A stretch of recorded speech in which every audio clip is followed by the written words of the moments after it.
Ātrais jautājums. Vai dzerot fermentus ar laiku paliek jūtīgi zobi? Pēc 2 gadu lietošanas noteikti var pateikt, ka nekļūst.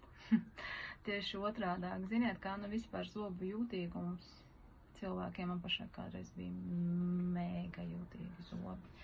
Droši vien, ka vairāk no higienistes es baidījos nekā no zobārsta.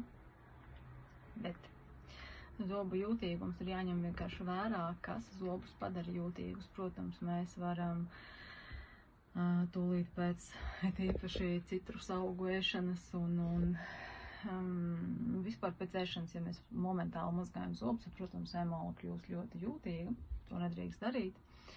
Otrs, kas mums arī pēc manas pieredzes, kas darās kuņģa zarnu traktā, kāpēc visu laiku siekalas, kāpēc visu laiku ir skāba vide mutē, jo zobi bojājās un vispār ne tikai kalcijs, flors, indīgais, tas ir vēl viens, nelietojam zobu pastas indīgās, kas ēda kopā emāli, tieši otrādāk nevis uzlabo. Tā kā ir, protams, daudzi citi faktori. Man arī vispār jau pēc gada īstenībā es aizgāju pie higienista. Un viņš saka, man nav ko darīt tev tur. Es zinu vienkārši, ka ir vēl cilvēki, kas saka, jo, ziniet, kā, protams, arī pārtika, ja mēs visu laiku ēdam, rodās ļoti daudz aplikums uz zobiem. Ar fermentiem ir tā, ka tu vienkārši mazāk ēd. Un zobiem var nav tik liela slodze. Tā kā fermentu dzeršana pati par sevi vienīgais mēs pašā sākumā ar gati ievērojām. Tas nebija no fermentiem, bet drīzāk bišķiņu vajadzēja adaptēties. Tāpat kā kuņģa zarnu traktam vajadzēja adaptēties. Ja par strauju uzsāk šo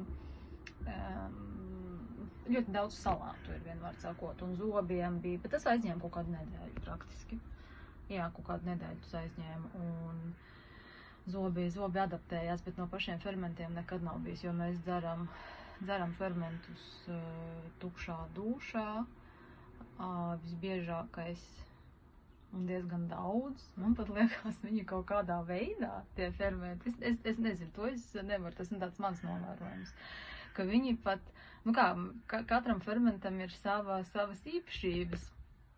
Un es domāju, ka kaut kāda fermenta arī palīdz tam mutes dovumam kopumā būt īstenībā labākam, jo pats ķiploks ir antiseptisks. Pareizi, ja tu bieži dzer ķiploku, ir visu laikā tāds mutes skalojamais. Man tā šķiet, jo, kā es saku, pie higienista vienkārši viņam nebija ko darīt.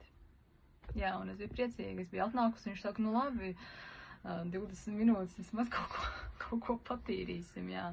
Tā kā es domāju, tad, kad dzer fermentus, nemaz, manā gadījumā, katru gadu nemaz pie higienista nevajag iet.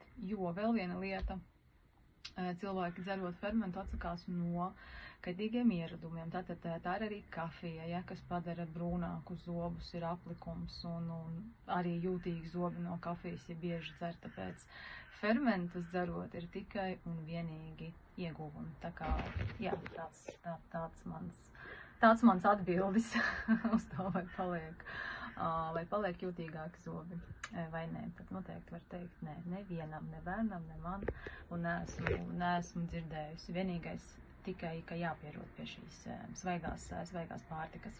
Ja nav ēsti ļoti daudz salātus, un tu sāc ēst salātus, un ja liec klāt citronu, protams, pie salātiem, tad arī tur jāskatās labāk, ir citas alternatīvas, kamēr pierod tieši zobi. Tā kā, protams, kā grib atgriežamies atkal pie tā, kas ir mūsu kuņģa zarnu traktā, jā, jo tur būs tīrāks, jo arī zobi būs veselāki. Es saku, kuņģa zarnu trakts, jā, pilnīgi viss, gan imūnsistēma, gan vitamīnu uzsūkšanās spēja. Mums viss sākās, var teikt, no turienes, no mūsu kuņģīšu mīļā. Otrās smadzenes, jā, atbild par tieši laimes hormonu izstrādi, jā, tā kā